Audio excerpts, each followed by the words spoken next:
হযরত মুহাম্মদ সাল্লাল্লাহু আলাইহি ওয়াসাল্লাম কতটা মহান ছিলেন। নবীজির সাথে ৭০ জন সাহাবী ছিলেন।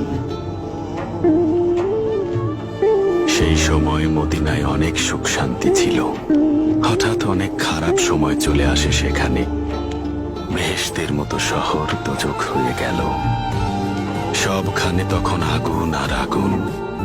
তখন সেই ৭০ জন সাহাবী বিপদের মুখে পড়েন। কেউ আহত হন, কেউ বা মারা যান, কারণ তাদের জন্যই এই ফাঁদ পাতা হয়েছিল।